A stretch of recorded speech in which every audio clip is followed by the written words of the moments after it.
शान्तये अगजानन पद्मार्कं गजाननमहर्निशम् अनेकदन्तं भक्तानाम् एकदन्तमुपास्महे। गुरुर्ब्रह्मा गुरुर्विष्णुः गुरुर्देवो महेश्वरः गुरुसाक्षात् परब्रह्म तस्मै श्रीगुरवे नमः। ॐ सहना भवतु सहनौ भुनक्तु सह वीर्यं करवावहै तेजस्विनावधीतमस्तु मा विद्विषावहै। ॐ शान्ति शान्ति शान्तिः। कृष्णाय वासुदेवाय हरये परमात्मने प्रणतक्लेशनाशाय गोविन्दाय नमः।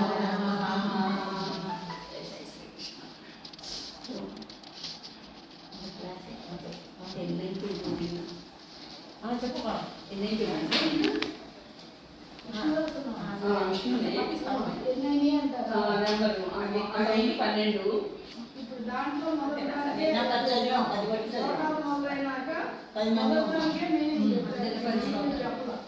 విశ్వ విష్ణు వర్షితారో దానికే చెప్పారు. ఇంకా కింద చెప్పాలి అంటే ధ్యానం అయిపోయి నేను మనం తెలుసుకున్నాం కదమ్మా, పరమాత్మ నుండి జీవులు లోకాలు కల్పించబడుతున్నాయి. అట్లాగే మనం సర్వభూతాలకి ఆయనే వెలుగ్గా ఆత్మగా ఉంటారు. ఆయన కాలాతీతుడు.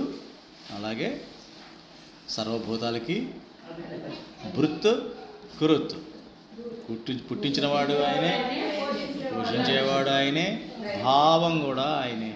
నేను ఫలానా అని నాలో చెప్పే భావం కూడా నేనే అని చెప్పడం జరిగింది. స్థూలంగా ఇది మొదటి శ్లోకం. రెండో శ్లోకం చదవండి,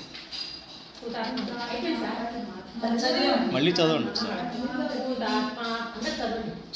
ఆత్మా పరమాత్మ చ परमागतिः अव्ययः पुरुषः साक्षी क्षेत्रज्ञोऽक्षरयेव च।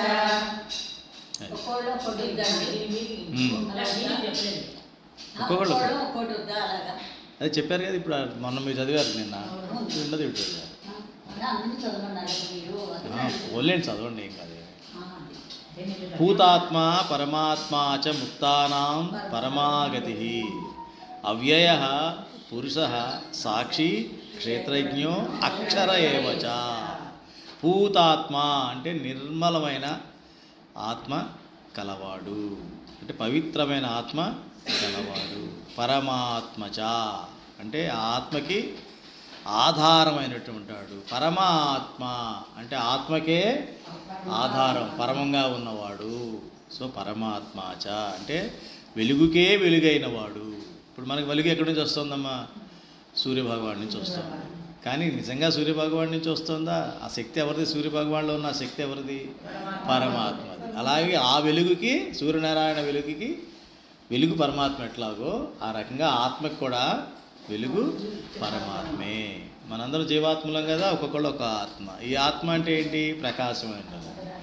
ఆత్మలో ఉన్న ప్రకాశంతోనే ఆ చైతన్యంతోనే మొత్తం శరీరం అంతా పనిచేస్తుంది. ప్రాణాలు కానీ, ఇంద్రియాలు కానీ, లోన శరీర అంగాలు కానీ, లోన జీర్ణ వ్యవస్థ కావచ్చు, ఏ వ్యవస్థ, శ్వాసకోశ వ్యవస్థ కావచ్చు, అన్ని వ్యవస్థలు కూడా ఆ ఆత్మ యొక్క ప్రకాశంతోనే, దాని ఉన్న శక్తితోనే అన్నీ కూడా పనిచేస్తూ ఉంటాయి. కానీ ఆత్మదా శక్తి కాదు, పరమాత్మది అని చెప్తున్నాడు. ముక్తానాం పరమాగతి, ఎవరైతే ముక్తిని కోరుకుంటూ ఉంటారో వారికి పరమగతి, పరమ లక్ష్యం. నిన్న మనం అనుకున్నాం కదా, యోగినాం అనుకున్నాం కదా నిన్న. యోగికి గమ్యం ఏమిటి? యోగినా హృజ్జాన అనుకోలా, హృజ్జాన గమ్యం, హృజ్జాన గమ్యం. వారి హృదయంలో ఆయన పరమాత్మ నిలబెట్టుకోవడం గమ్యంగా ఎవరైతే ఉంటారో వారి హృదయాల్లో ఆయన హృదయాల్లో పెట్టుకోవడానికి ఎవరిని లక్ష్యంగా పెట్టుకొని ఉంటారో ఆయనే పరమాత్మ అని మనం చదివాం. అదే ఇక్కడ మళ్ళీ చెప్తారు అనమాట. ఏమని? ముక్తానాం పరమాగతి అంటే ఎవరైనా ముక్తి కోరుకుంటున్నాము అంటే మన పరమ లక్ష్యం ఏమిటి అన్నమాట? పరమాత్మ మాత్రమే మన లక్ష్యం అయి ఉండాలి. మనందరం ముముక్షులు అయ్యుండి ముక్తిని కోరుకుంటున్న వాళ్ళం అయినట్లయితే మన లక్ష్యం ఎవరు ఉండాలి? పరమాత్మ మాత్రమే లక్ష్యం. ఈ మధ్యలో ఏది లక్ష్యం కింద రాదు. అవన్నీ కూడా సోపానాలు, ఆ లక్ష్యాన్ని చేరడానికి మెట్లు తప్ప మనం అక్కడే ఆగిపోకూడదు. ఎక్కడ పడితే అక్కడ మనం ఆగిపోయి మన యొక్క ప్రయాణాన్ని ఆపకూడదు. అవ్యయ, అవ్యయ అంటే వ్యయం కానివాడు. వ్యయం అన్నది లేదు. మన దగ్గర ఐశ్వర్యం ఎంత ఉన్నా సరే పోతుందేమో, అయిపోతుందేమో అని భయం ఎక్కువ ఉంటుంది మనకి. మన దగ్గర ఎన్ని ఐశ్వర్యాలు ఉన్నా అది పోతుందో లేదా అయిపోతుందో అని రెండు భయాలు మనలో ఉంటాయి. అవేమి అది పోదు, అయిపోదు అన్న నమ్మకం కలిగిన దాన్ని అవ్యయ అంటారన్నమాట. శాశ్వతంగా ఉంటుంది. ఎప్పుడైతే శాశ్వతంగా మన దగ్గర ఉంటుందో మనలో భయం అన్నది ఉండదు. చూసారా ఎంత లింక్ ఉందో మనలో భయం పోవడానికి. శాశ్వతంగా ఎవరైతే ఉన్నారో, ఎవరైతే అవ్యయంగా వాళ్ళ దగ్గర ఆ ఐశ్వర్యం ఉంటుందో వారినే మనం ఆశ్రయించాలి. అటువంటి వాడు అవ్యయ. పురుష, పురుష అంటే ఏం చెప్పాను? పురమునందు ఉన్నవాడు. ఈ జీవులన్నీ కూడా ఎప్పుడైతే ప్రకృతి లోపలికి వస్తాయో పంచభూతాల ఆవరణలో ఉండిపోతాయి. అంతే కదమ్మా. ఎప్పుడైతే సృష్టి క్రమంలో జీవాత్మ జీవం తీసుకుంటుందో, ఏ లోకంలోనే కావచ్చు, భూలోకమే వాళ్ళని అక్కర్లా, బ్రహ్మలోకం వరకు కూడా ఒక్కొక్క జీవిలో ఒక్కొక్క భూతం ఎక్కువ ఉంటుంది. పంచభూతాలు కదా మొత్తం, మన శరీరం అంతా పంచభూతాలతో చేయబడి ఉంటుంది. ఒక్కో చోట ఒక్కో రకంగా ఉంటుంది అన్నమాట. అంటే కొన్ని గ్రహాల మీద ఏమో జలం ఎక్కువ ఉంటుంది, కొన్ని గ్రహాల మీద వాయువు మాత్రమే ఉంటుంది, కొన్ని లోకాల్లో తేజస్సు మాత్రమే ఉంటుంది, వెలుగు మాత్రమే ఉంటుంది, ఏమి కనబడదు మనకి. కనబడేలా ఉండవు జీవులు అక్కడ. ఆ వెలుగుకి అనుగుణంగానే ఉంటాయన్నమాట. ఎట్లాగైతే మినుగుడు పురుగు వెలుస్తూ ఉంటుందో ఆ రకంగా వాళ్ళు కూడా ఆ వెలుగుతోనే ఉంటాయి ఆ జీవులు అక్కడ. అంటే ఈ పంచభూతాల్లో ఏదో కొంత ఎక్కువ పాళ్ళల్లోనూ లేదా అన్ని సమపాళ్ళల్లోనూ కూడా ఈ జీవాత్మ తీసుకొని ఉంటుంది. అంటే ఏంటి? ఆ జీవాత్మ ఏదైతే శరీరాన్ని తీసుకుంటుందో అది పురము. ఆ పురంలో ఉండేవాడిని పురుషుడు అంటారనమాట. అంటే ఇంత చెప్పాం కదా, ఆత్మకే ఆత్మ పరమాత్మ అంటే పురుష అంటే ఈయన పరమ పురుషుడు. యాక్చువల్ చెప్పాలంటే ఈయన పరమ పురుషుడు. పరమ పురుషుడు అంటే ఈ సృష్టి అనేది ఒక శరీరం అనుకుని చదివాం కదా మనం. ఆయన విశ్వరూపాన్ని చదువుతామనుకున్నాం. ఆయన భూమి దగ్గర పాదాలని, సూర్యచంద్ర ఆయన కళ్ళని, నేత్రాలని చదువుకున్నాం కదా. అట్లా ఒక విరాట్ స్వరూపాన్ని మనం ఊహించుకున్నట్లయితే ఆయన కూడా మహాపురుషుడి కింద లెక్క. సాక్షి, ప్రతి దాన్ని చేస్తున్నది ఆయనే, జరుగుతున్నది చూస్తున్నది కూడా తనే. అందుకనే మనం చూడండి, ఏ పని చేస్తున్నా, ఏం ఆలోచిస్తున్నా ఎవరో చూస్తున్నారేమో అని ఫీలింగ్ ఉంటుంది మనకి. లోపల ఉంటుంది, గమనిస్తే మనం ఎప్పుడు ఉంటుంది. అది ఎందుకు ఉంటుందో అర్థం కాదు కదా. మామూలుగా నడుచుకుంటూ వెళ్ళిపోతున్నా, ఒంటరిగా వెళ్ళిపోతున్నా సరే ఎవరో చూస్తున్నారేమో అన్నట్టుగానే సడన్గా మనం అటు తిరుగుతూ చూస్తూ ఉంటాం అనమాట. అది అది అది ఎవరైతే గమనిస్తారో ఆ ఎరుక ఎవరికైతే ఉంటుందో, పరమాత్మ నన్ను చూస్తూ ఉన్నాడు అని ఆ ఎరుక ప్రతిక్షణం మనలో ఉంటే, మనలో ఆ యొక్క ఎరుక ఉండాలి. పరమాత్మ సాక్షిగా ఉన్నాడు, నన్ను గమనిస్తున్నాడు, నా ఆలోచనలు గమనిస్తున్నాడు, నా సాధనని గమనిస్తున్నాడు. ఇవన్నీ గమనించి అన్నిటికీ మార్కులు వేసుకుంటూ ఒక్కొక్క సబ్జెక్ట్ ఒక్కొక్క మార్కు, లెక్కలకి, సైన్స్కి, ఇంగ్లీష్కి ఉంటాయి కదా, మన స్కూల్లో ఇచ్చారు కదా, అన్నిటికీ మార్కులు వేసుకుంటూ ఓవరాల్గా మనకి ఫలితం చేతిలో పెడతాడు. ర్యాంక్ ఇవ్వడం, స్కోర్ ఇవ్వడం చేస్తాడు అని మనం తెలుసుకున్నట్లయితే మంచి మార్కులు రావడానికి మనం కృషి చేస్తాం. అంతే కదా. ఎప్పుడు కూడా పరమాత్మ దృష్టిలో ఉండాలని ఫస్ట్ బెంచ్లో కూర్చోవడం, ఆయన చెప్పిన ప్రతిదాన్ని వింటూ నేను చెప్తా సమాధానం అని ఉత్సాహం, ఆసక్తి చూపించడం.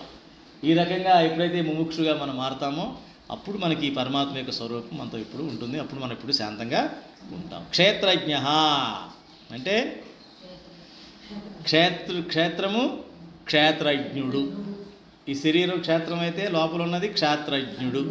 ఆత్మ శరీరం అయితే పరమాత్మ క్షేత్రజ్ఞుడు అని మనం తెలుసుకోవాలి.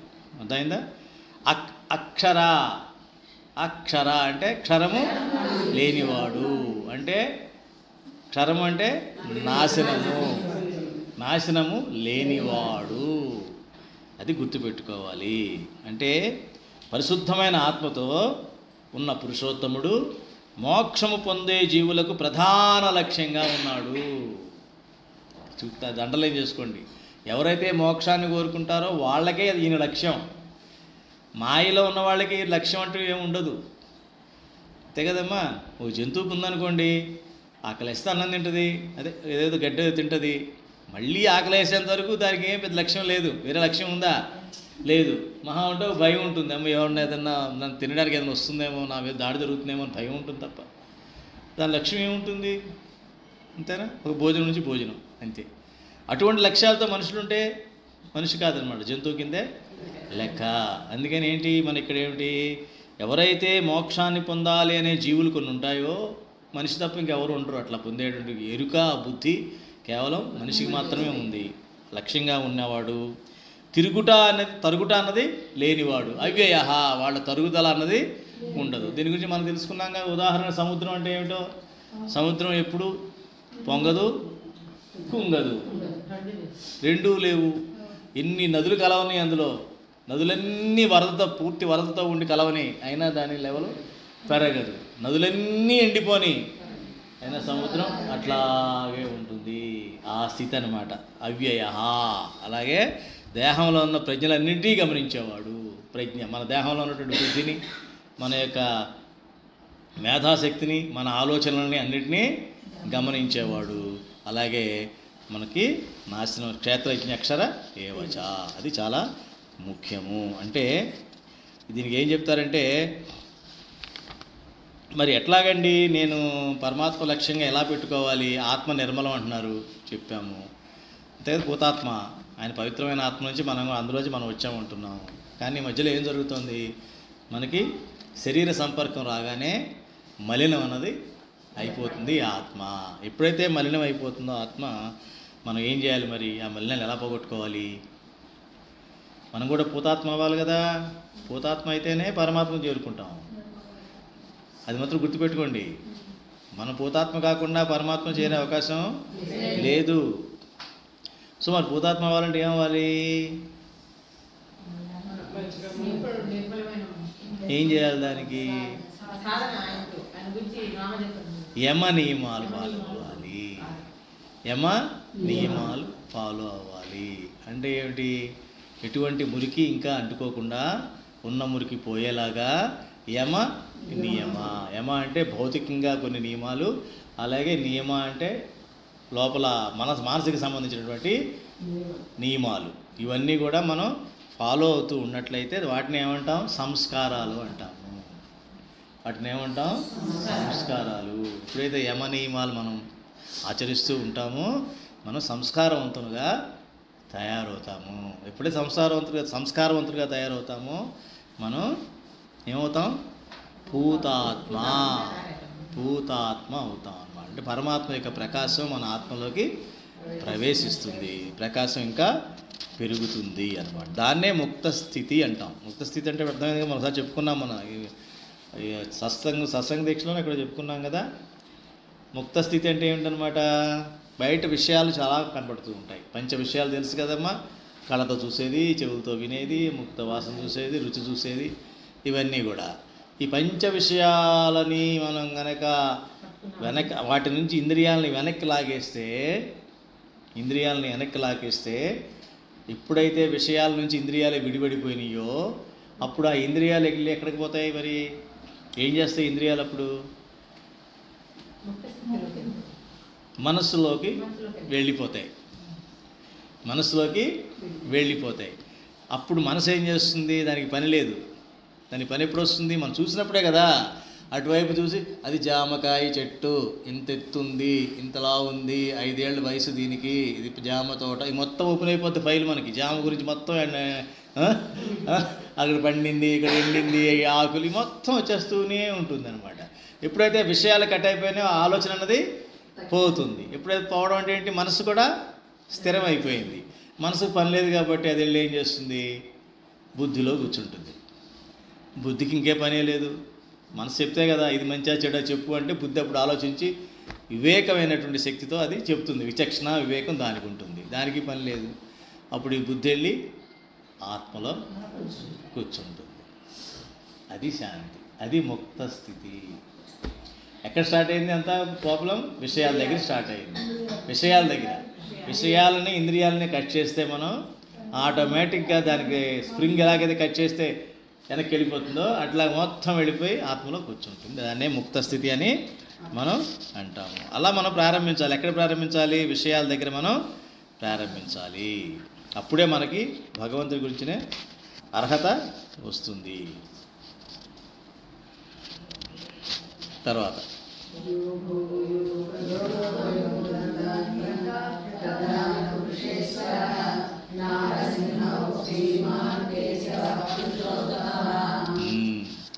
యోగో యోగ విదాం నేత ప్రధాన పురుషేశ్వర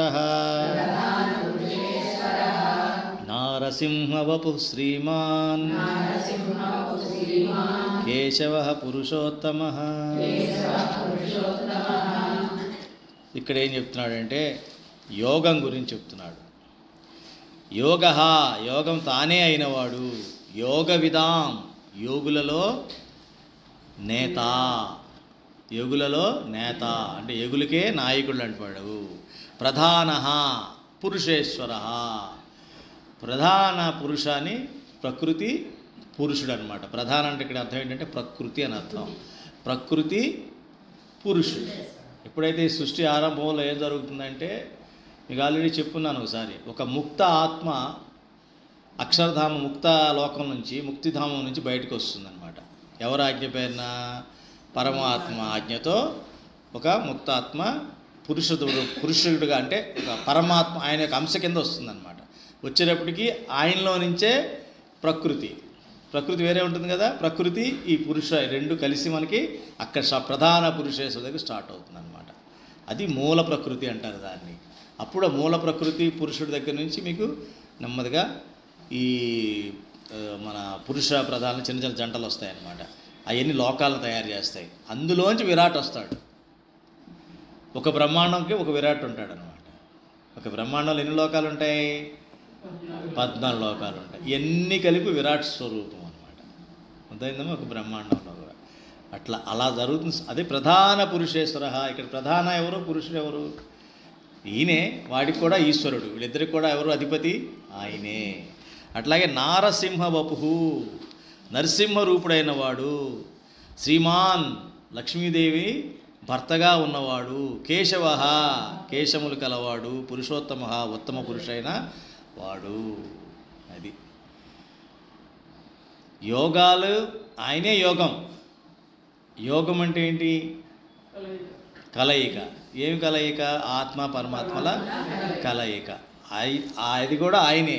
అలాగే ఆ ఎన్ని యోగాలు తీసుకున్నా సరే, ఎన్ని యోగాలు? కర్మయోగం, జ్ఞానయోగం, భక్తి యోగం, ఎన్ని చాలా యోగాలు ఉన్నాయి. అంటే భగవంతుడితో కలిసి చేసే ప్రతి కార్యక్రమం కూడా యోగం కిందే లెక్క. ఆ యోగాలన్నీ కూడా ఆయనే అధిపతి అని చెప్తూ నారసింహ వపు, ఆయన అవసరమైతే నరసింహ అవతారంలో కూడా ఆయన అనుకున్న అవతారంలో ఆయన వస్తాడు అని చెప్తూ శ్రీమాన్, లక్ష్మికి పతి, కేశవ పురుషోత్తమ. కేశములు అంటే ఇక్కడ లోకాలు అని అర్థం. అనంత కోటి బ్రహ్మాండాలు ఉన్నాయి కదా, అవన్నీ ఆయనకి కేశములు లాంటివి అనమాట. అర్థమైందమ్మా? అది లక్ష్మీదేవికి భర్త అంటే చెప్పాక. లక్ష్మీదేవి అంటే ఏంటి? శ్రీవత్సం అనుకున్నాం కదా. అంటే ఏంటి? సంకల్పం ద్వారా శక్తి, జ్ఞానం, అన్నీ అవన్నీ కూడా జ్ఞానశక్తి, క్రియాశక్తి, ఇచ్ఛాశక్తి, ఈ 3 శక్తులు కూడా వస్తాయి. సంకల్ప రూపంలో బయటపడి, జ్ఞాన రూపంలో బయటపడి, అలాగా క్రియారూపంలో దాన్ని ఒక రూపాన్ని సంతరించుకుంటుంది అనమాట. అది అందుకని దానికి అధిపతి కూడా ఆయనే. అది అంటే ఏంటి? అన్ని లోకాల్లో కూడా ఆయన ప్రవేశించుంటాడు. అన్ని లోకాల్లో ఆయనే ప్రవేశించి ఉంటాడు. ఎన్ని లోకాలు అనుకున్నాం? ముఖ్యంగా ప్రజ్ఞాలోకం, ద్రవ్యలోకం, మూడోది శక్తిలో, ఈ 3 లోకాలు. మరి వీటిల్లో ద్రవ్యలోకాల్లో ఏముంటుంది? ద్రవ్యలోకం అంటే భౌతికంగా ఉండే లోకాలు ఏముంటాయి? కనబడేవి. అవి ఎన్ని కోశాలు ఉన్నాయి? మనిషికి? భౌతికమైన కోశాలు అని చెప్పాను కదా, 5 ఉంటాయి. ప్రాణమయ కోశం, అన్నమయ కోశం, మనోమయ కోశం, జ్ఞానమయ కోశం, ఆనందమయ కోశం, విజ్ఞానం. అలా 5 కోశాలు ఉంటాయి అన్నమాట. మన ప్రయాణం ఎక్కడి నుంచి స్టార్ట్ అవుతుంది? ప్రాణమయం, మనోమయం, జ్ఞానమయం, విజ్ఞానమయం, ఆనందమయం. ఆనందమయాన్ని చేరుకోవాలి మనం. చేరుకున్నప్పుడు ముక్త స్థితికి వచ్చినట్టు లెక్క. దానికి మిగతా 2 లోకాలు వాడుకోవాలి. ఏంటి? శక్తి, ఇంకోటి ప్రజ్ఞ. ఈ భౌతిక లోకం కదా ఇది చెప్పింది. 5 ఆవరణలు భౌతికంగా సంబంధించినవి. భౌతికం అంటే ఏంటి? జడము. భౌతికం అంటే ఏంటి? జడం. వాటి చైతన్యం ఏమీ ఉండదు. అందులో ఏదన్నా కరెంట్ లాగా ప్రవేశపెడితే చైతన్యం ప్రవేశిస్తే అవన్నీ పనిచేస్తాయి, కానీ చెయ్యి దానికి అది పనిచేస్తుందా? చేయదు. ఇందులో చైతన్యం ఉంటే పనిచేస్తుంది. అదైందమ్మా? అది ఆత్మ అన్నది చైతన్యం. ఆత్మ చైతన్యం యొక్క శక్తితో ఇది పనిచేస్తూ ఉంటుంది అన్నమాట. అట్లా తర్వాత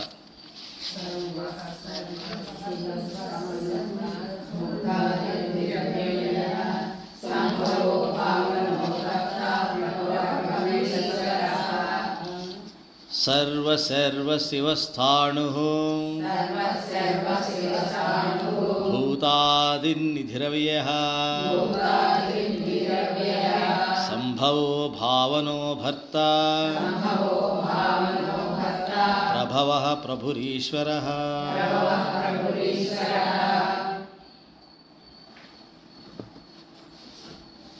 సర్వః, సర్వము అంటే సమస్తము. సమస్తం అంటే మీరు చూసేవి కావచ్చు, విన్నవి కావచ్చు, తిన్నవి కావచ్చు, మీరు ఆలోచించేవి కావచ్చు, కనబడనివి, కనబడేవి, అవన్నీ ఏదైనా సరే నాకు ఎరుకైన ప్రతిదీ కూడా ఆ సమస్తము. సర్వః శివుడు. సమస్తము శివుడు. శివ అంటే అర్థం ఏంటి? శుభాన్ని కలిగించేవాడు. స్థాణుః స్థిరమైన వాడు. భూతాది భూతములకు కారణమైన వాడు. నిధి అంటే అనంతమైనటువంటి ఐశ్వర్యం తనలో ఇముడ్చుకున్న వాడు. అవ్యయ, మళ్ళీ అవ్యయ. చూసారు, ప్రతి చోట ఈ అవ్యయ మటుకు వదలదు, గుర్తుపెట్టుకోండి. నశించడం అన్నది లేనివాడు, తరగని ఐశ్వర్యం ఉన్నవాడు. సంభవ అంటే దేన్నైనా కూడా సంభవం చేయగలిగే శక్తి ఉంది. అసంభవం అన్న మాట ఆయన దగ్గర లేదు. అంతే. మనం ఏం చేస్తాము? మన వాళ్ళందరూ కూడా, జీవులందరూ ఏం చేస్తారు? దోషబుద్ధితో ఏంటండి రాముడు ఊరిని ఇలా అంత పెద్ద ధనుసు ఎత్తేసి ఇరిచేశాడా సీతను పెళ్లి చేసుకోవడానికి? మన మనిషి ఎంత ఉంటాడండి? మా అయితే 6 అడుగులు ఉంటాడు. అదేంటి అంత అడుగులు అంట, అంత బరువు అంట, సీత ఇలా తోసేసిందంట, ఇదన్నీ ఏంటండి అంటూ ఉంటారు. ఎందుకని? నీ దోషబుద్ధి. నీకు అసంభవం అవ్వచ్చు. నీకు అసంభవం అయిందని పరమాత్మకు అసంభవం అనుకుంటే ఎట్లా? ఎప్పుడు అనుకుంటావు నువ్వు? అది కూడా భగవంతుడు కూడా అసంభవం అని, నీలాంటి వాడే వాడు అని అనుకుంటావు. నీలాగే అతనికి కూడా శక్తి లేదనుకుంటే అనుకుంటావు, సమర్థత లేదనుకుంటే అనుకుంటావు. అన్నీ సంభవం కాదు, కొన్ని మాత్రమే సంభవం అవుతాయి ప్రకృతిలో అని నువ్వు అనుకుంటావు. అవన్నీ ఆయనకి కుదరదు.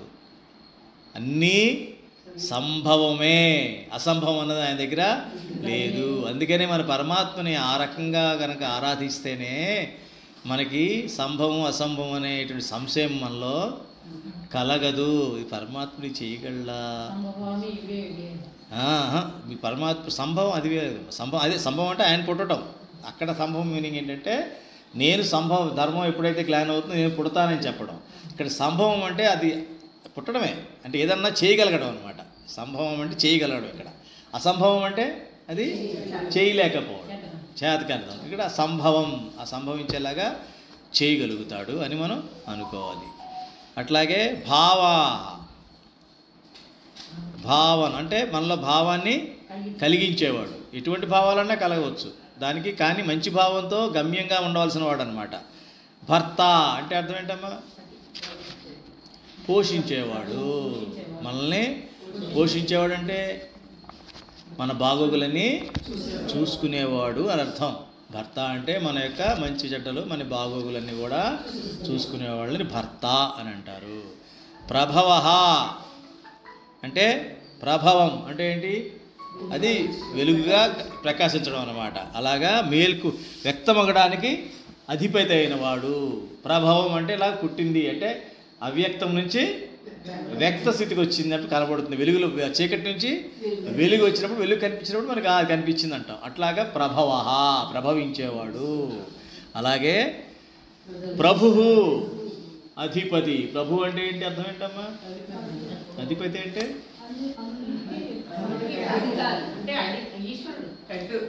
అదే హెడ్ అంటే అదే ఎలా అర్థం చేసుకోవాలి? హెడ్ అంటే అన్నీ ఆయన కంట్రోల్లోనే ఉంటాయి. ఆయన యజమాని. ఆయన చెప్పకుండా ఏది జరగదు, ఆయనకి తెలియకుండా ఏది జరగదు. సూర్యభగవానుడు ఇలా రోజు అలాగే ఉన్నాడు, పాప తిరుగుతూ ఉన్నాడంటే ఆయన ప్రభు ఎవరు? పరమాత్మ. ఆయనకి యజమాని ప్రభు. అది భయపడుతూ అమ్మో నన్ను ప్రభు నన్ను శపిస్తాడు, నేను సరిగ్గా ఉండకపోతే సిస్టమేటిక్గా పనిచేస్తాడు కదా. అందరూ పనిచేస్తారు, ఒక మనిషే పనిచేయడు. వీడికి ఒక్కడికే ప్రభువు లేడు, వీడే ప్రభు అనుకుంటూ ఉంటాడు. నాకుగా ప్రభు పెట్టి నేనే అన్నికన్నా ప్రభువు అని అంటాడు వీడు. అందుకని చిన్న చిన్న పదవుల కోసం, చిన్న చిన్న సొసైటీల్లోనూ మళ్ళీ అందులో పదవి కోసం, మళ్ళీ కొన్ని ఏరియాలో మళ్ళీ అక్కడ ఒక పదవి కోసం ఏం తెచ్చాడు వాడు. అంటే మనలో పరమాత్మ ఉన్నాడు కదమ్మా, చిన్న ఆత్మగా ఉన్నాడు కదా. మనకు కూడా అనిపిస్తూ ఉంటుంది ప్రభువు అవ్వాలి. నువ్వు అవ్వద్దురా బాబు, నువ్వు ముందు ప్రభువు వాడు అనుకుంటే నువ్వు ఆటోమేటిక్గా నీ ఆత్మ అక్కడ ప్రయాణం చేస్తుంది. నువ్వే ప్రభు అనుకుంటే అన్ని ప్రభు అంటే అర్థం ఏంటి? నా చుట్టూ అన్నీ తిరగాలనుకుంటాడు వీడు. నీ చుట్టూగా నువ్వే తిరుగుతున్నావు. ఇప్పుడు భూమి ఉందమ్మా, భూమి ఎవరి చుట్టూ తిరుగుతుంది? సూర్యుడు తిరుగుతుంది. భూమే ప్రభు అనుకుంటే నా చుట్టూ అది సూర్యుడు తిరుగుతున్నాడు అని అనుకుంటుంది కదా. అది ఫస్ట్ సైన్స్ అలాగే ఇప్పుడు ప్రాబ్లం వచ్చింది. ఫస్ట్లో ఏమనుకున్నారు అందరూ? భూమి చుట్టూ సూర్యుడు తిరుగుతున్నాడు మొదట్లో ఉండే తీరి అర్థం కాక. ఎందుకంటే మనం కదలట్లేదు, మనం ఇలాగే ఉన్నాం. సూర్యుడు చూస్తే ఉదయిస్తున్నాడు, అస్తమిస్తున్నాడు, అంటే వాడే తిరుగుతున్నాడు మన చుట్టూ. ఈ భూమి చుట్టూ సూర్యుడు తిరుగుతున్నాడు అని చెప్పేసి ఫస్ట్లో సైన్స్ డెవలప్ అవ్వకముందు వెస్ట్రన్ సైకాలజీ, మన దాంట్లో ఎలాగూ మన వేదాల్లో ఎప్పుడో చెప్పారు ఇప్పుడు సూర్యుడు చుట్టూ భూమి తిరుగుతుంది అనే విషయం మనకి ఎప్పుడో తెలుసు. కాబట్టి మన అందరం ఆ వేదాల గురించి తెలియదు కాబట్టి మనం ఎక్కువ సైన్స్ ఎక్కువ చదివాం కాబట్టి వాళ్ళు నమ్ముతూ వచ్చాం. తర్వాత వాళ్ళు అనుకున్నా అదేం కాదు, సూర్యుడి చుట్టే గ్రహాలు తిరుగుతున్నాయి అని చెప్పేసి తర్వాత వాళ్ళు గమనించారు. సో ప్రభు అన్నవాడు ఎప్పుడైతే మనం విలువిస్తామో ఆయన ఏమిచ్చాడు ఆజ్ఞ? మనిషిగా పుట్టినప్పుడు మనల్ని ఎలా ఉండమన్నాడు, సూర్యుడిగా ఉన్నప్పుడు వాడికి ఏం డ్యూటీ అప్పచెప్పాడు, అవునా? అలాగే మనిషిగా నేను పుట్టినందుకు నాకు ఏం డ్యూటీ అప్పచెప్పాడు, నన్ను ఎలా బతకాలి అని నాకు కూడా కొంచెం చెప్పుకుంటాడు కదా. సూర్యోదయం అవ్వగానే లేవయ్యా, సూర్యాస్తం అవ్వగానే పనులు ముగించుకోవయ్యా, రాత్రి అవ్వగానే నువ్వు ఇక అంటే ఒక ఆత్మ సుషుప్త దానికి వెళ్ళిపోవాలి, మంచి నిద్రపోవాలి, మళ్ళీ పొద్దున్నే లేచి నీ కర్తవ్య కర్మలు చేయాలి, యజ్ఞాలు చేయాలి, యాగాలు చేయాలి, పంచయజ్ఞాలు నిర్వర్తించాలి. పంచయజ్ఞాలే కదా చెప్పాను అనుకున్నాం కదా. పంచయజ్ఞాలు చేయాలి, చేస్తూ కాయేన వాచ మనసేంద్రియేరు అనుకుంటూ కరోమి యజ్ఞ సకలం పరస్మై నారాయణ సమర్పయామి అనుకుంటూ ఉండాలి. ఇవన్నీ కూడా మనకి భగవద్గీత ద్వారా వీటి ద్వారా ఆయన చెప్పినవన్నీ వింటూ మననం చేసుకుంటూ ఆ రకంగా మనం జీవించాలి. అప్పుడు మాత్రమే మనం ఆయన్ని ప్రభువుగా అంగీకరించినట్టు లెక్క. లేకపోతే వీడే ప్రభు. దానికి సంబంధించిన అనర్థాలన్నీ వస్తాయి. అలాగే ఈశ్వర అంటే మొత్తం సృష్టి వైభవం మొత్తానికి ఆయనే అధిపతి. అంటే ఇక్కడ ఒక యజమానిలా కాదు, ఒక పెద్ద మనిషి తరహాగా, ఒక పెద్ద ఆయన టైప్లో అనమాట. అట్లా అనుకోవచ్చు. అంటే మంచిగా ఆయన ఎవరిని మన మీద అధికారం చలాయి అన్నీ చూస్తూ ఉంటాడు చక్కగా. ఏమైనా ఉంటే మంచిగా చెప్తూ ఉంటాడు. అలా అనుకోండి.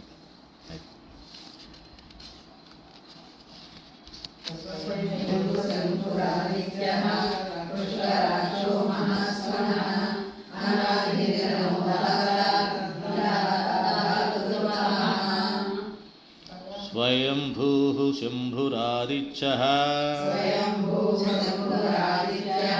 పుష్కరాక్షో మహాస్వనః పుష్కరాక్షో మహాస్వనః అనాదినిధనో ధాతా అనాదినిధనో ధాతా విధాతా ధాతురుత్తమః విధాతా ధాతురుత్తమః స్వయంభూ స్వయంగా అవతరించినవాడు, స్వయంగా అవతరించినవాడు.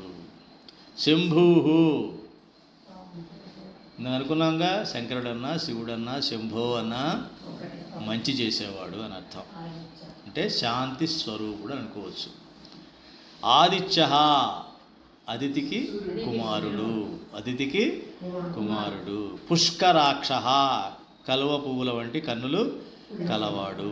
మహాస్వన గొప్ప ధ్వని, అంటే మన నాదం చెప్తాం కదా, ఓం అంటామా, దాన్ని మహాస్వనం అంటారు అనమాట. గొప్ప ధ్వని, గొప్ప ధ్వని గలవాడు.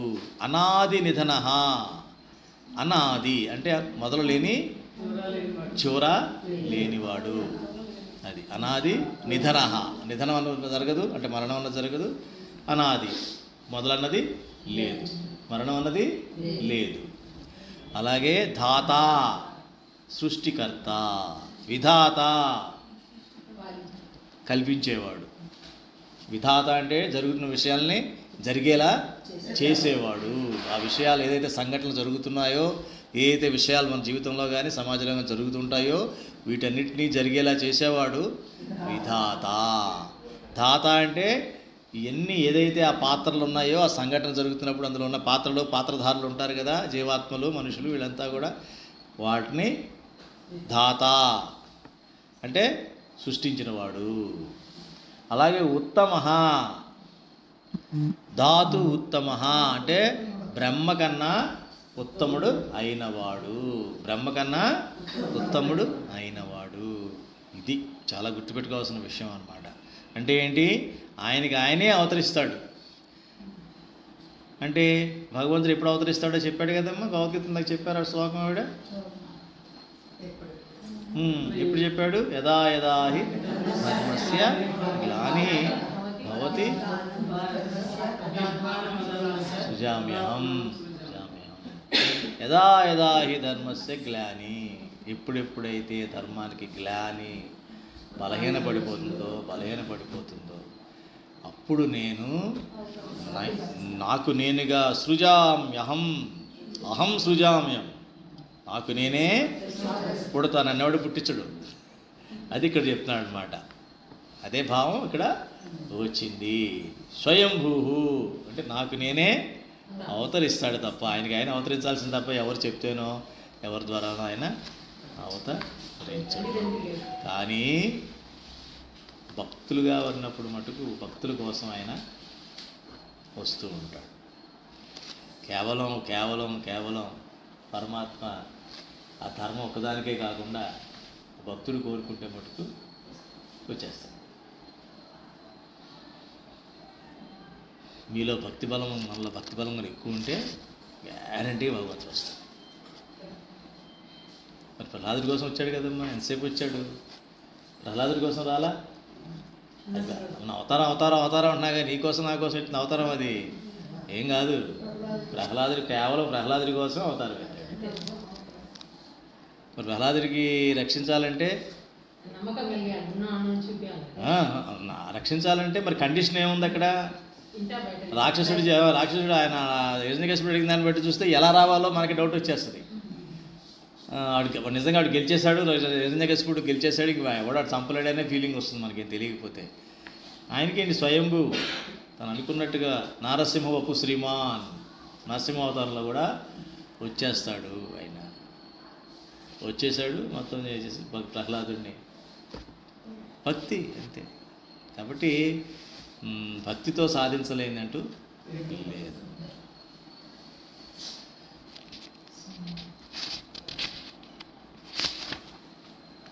రాపేద్దామా? వచనామృతంగా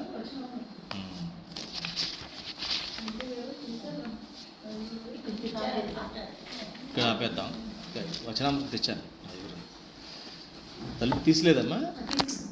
ఇది నా దగ్గర ఉంది.